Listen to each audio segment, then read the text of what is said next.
शहर की लुगाई गांव को आई। मधु शहर में रहने वाली पढ़ी लिखी मॉडर्न लड़की है। वो और पवन साथ कॉलेज में पढ़ते थे।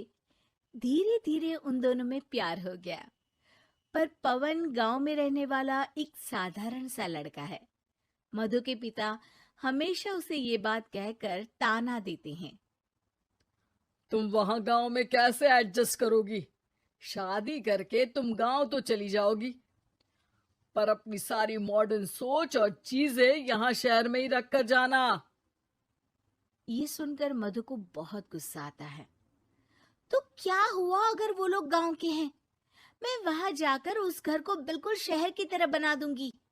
शाम होते ही मधु पवन को वीडियो कॉल करती है। अच्छा हुआ तुमने वीडियो कॉल कर लिया। हाँ, मैं तुम्हें आज अपनी माँ से मिलाता हूँ। अरे बिट्टू, क्या कर रहा है? ये क्या है? दूर करना इस टुनटुने को। जाने कौन दिख रहा है इसमें तो। अरे माँ, आपकी बहू का वीडियो कॉल है। आप इसमें अपनी बहू से आमने सामने बात कर सकती हैं। नमस्ते माँ जी, कैसी हैं आप? अरे जका, ये बहू ने अपने कानों में क्या लगाया है? जो कैसे झुमके हैं? झुमके नहीं माँ जी, इन्हें ईयरफोन्स कहते हैं। इससे सामने वाले की आवाज और अच्छे से आती है। मैं आपको भी ला कर दूंगी। अरे नहीं नहीं, हमें नहीं ना चाहिए। हमारा कान बिल्कुल ठीक है। हाँ। माँ जी की ये बातें सुनकर मधु को अपने पिता की बातें याद आ जाती है और वो उसी वक्त ये ठान लेती है कि वो अपने ससुराल को एकदम मॉडर्न ससुराल बनाकर रहेगी। कुछ दिन बीत जाते हैं। पवन और मधु की शादी हो चुकी है। आज मधु का अपने ससुराल में पहला दिन है। माँ जी, मैं आपके लिए एक तोहफा लाई हूँ। अरे इतना बड़ा तोहफा! अरे क्या लाई है रे इस बड़े से बक्से में? मधु बॉक्स खोलती है। ये क्या है? ये वैक्यूम क्लीनर है। मैंने आपको झाड़ू लगाते हुए देखा तो सोचा अब आपका काम आसान हो जाएगा। अरे वाह बहू वाह, तूने मुझे झाड़ू लगाते हुए देखा तो तू मेरा हाथ से झाड़ू लेकर खुद भी तो लगा सकती थी ना। पर नहीं, तूने तुझे मशीन लाकर मेरे हाथ में दे दी कि यह काम हमेशा मैं ही करूं। ये आजकल की शहरी छोरियां बिल्कुल नहीं बदलेगी। मधु को मन ही मन गुस्सा आता है, पर फिर भी अपना गुस्सा भूलकर मधु माजी को वैक्यूम क्लीनर इस्तेमाल करना सिखाती है। अगले दिन मधु सुबह उठती है तो ये आंगन में से कैसी आवाजें आ रही हैं? मधु दौड़ती दौड़ती आंगन में जाती है और देखते ही चौंक जाती है। अरे माँ जी, ये आप क्या कर रही हैं? और वो कहा है ना, सुबह मैं जब कुएं से पानी निकाल रही थी तो मेरे कान की बाली उसमें गिर गई थी। तो ये तेरा वैक्यूम ना सारी चीजें अपनी तरफ खींच लेता है ना, तो मेरी बाली भी तो निकाल ही देगा।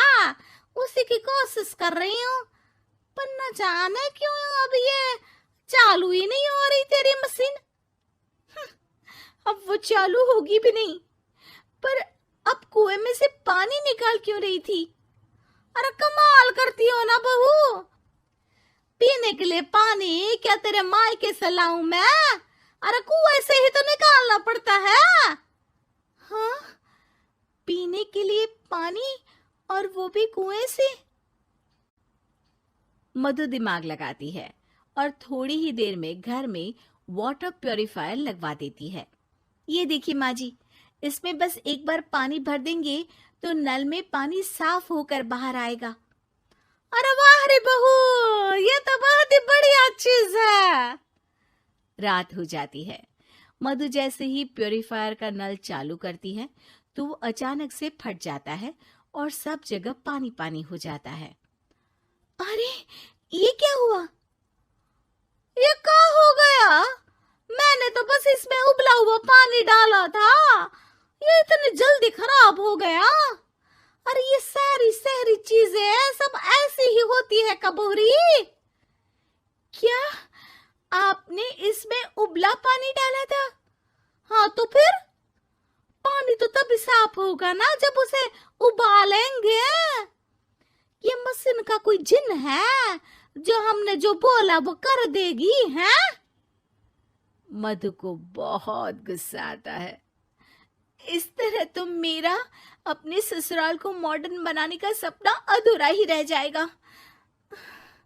नहीं, मैं इस तरह से हार नहीं मान सकती। थोड़े ही दिन में मधु पूरे किचन को मॉड्यूलर किचन में बदल देती है। अरे वाह बहुआ, इतनी सारी अलमारियां! माँ जी मॉड्यूलर किचन देखकर बहुत उत्सुक हो जाती है। ये बक्सा का है। बहू ने शायद गलती से इसे यहाँ रसोई में रख दिया है, पर है तो ये बहुत ही बढ़िया। अगले दिन सुबह, अरे मायरी क्या हो गया? मैं तो बर्बाद हो गई। मेरी सारी पूंजी जलकर राख हो गई। हे राम, अब मैं क्या करूं? माँ जी की रोने की आवाज सुनकर मधु दौड़ी दौड़ी किचन में आती है और इतना धुआं देखकर घबरा जाती है। ये सब कैसे हुआ माँ जी? ये आग कैसे लगी? ये सब तेरा इस मॉड्यूलर किचन की वजह से हुआ है, और ऊपर से तूने तिजोरी जो रसोई में रख दी थी, मैंने जैसे ही अपने गहने और पैसे इसमें रखे और बाहर से इस ताले को घुमाया, ये तो